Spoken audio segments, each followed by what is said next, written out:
told you before that it's over, leave me alone. No, guys, about this experience, because I just want to put a story time video out there. It's not worth it to expose myself like that, to just have something to talk about. That's just not my style.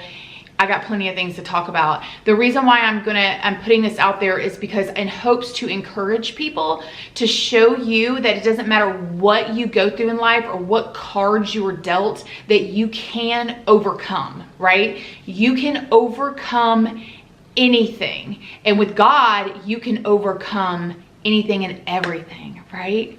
But yes, so my purpose and plan in this is for you guys to look at me and see the type of life I have now, and see the type of woman that I have become now, and see that even though things that have happened to me before do not have to define me or you for who you are now and for who you become in the future, okay?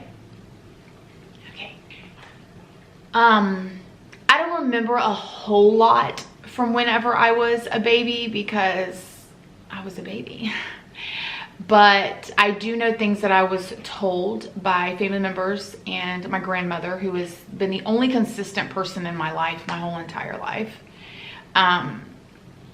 My mother was a stripper, and she met this guy that was a drug dealer, that was coming in and out of town and was delivering drugs to the different strip clubs. We're just going to use the name Betty and John, right? Betty's my mom's name. John is the guy. And so Betty was a stripper, and John lived in Mexico. And he trafficked drugs in and out of the United States. And he came to the club where Betty was, and for, I don't know why, Betty fell in love with him. But Betty had a daughter, a little girl named Christina. And Betty didn't have custody of Christina. She didn't have custody of me because of choices that she was making.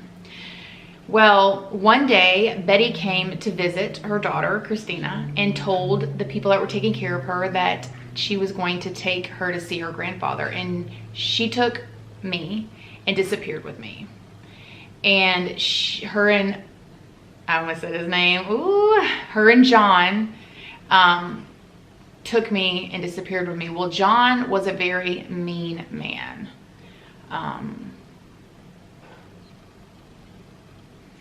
I don't know about all the details that happened, but I know that I ended up in Mexico, and I ended up in a place called Guatemala, Mexico, living in a shack, living in a bathroom. And in that bathroom is where I spent the next 17 months, is where I lived at, locked inside of a small bathroom.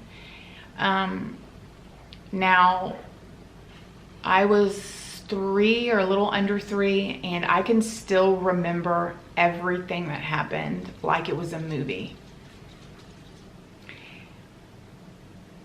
So I lived in this bathroom, right? And the bathroom was a very small bathroom, and imagine the house was a wooden house, like one of those old wooden homes. So all of the walls were like wooden panels, you know, just like a creaky old trailer type of feel of a house, you know, that light walls just made of wood, that kind of thing, right? And they were white with the paint peeling off of them. And I lived in this small bathroom, and the door locked from the outside. So I just remember sitting in the bathroom all the time on the floor.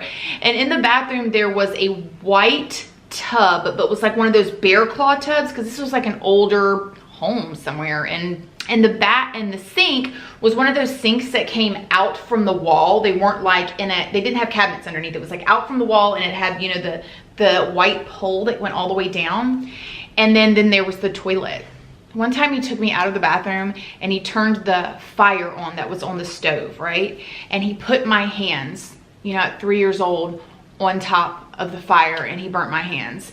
And I am 33 years old now, and I still have burn scars on the back of my hands from over 30 years ago. That's how bad my hands were burnt. He put my hands on the stove and he pushed my hands down, and he actually took a plunger and put it on top of my hand and pushed my hand down with the plunger.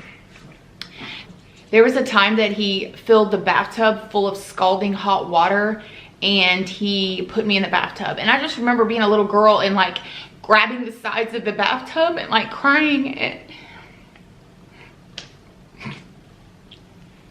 him just like pushing me in the water.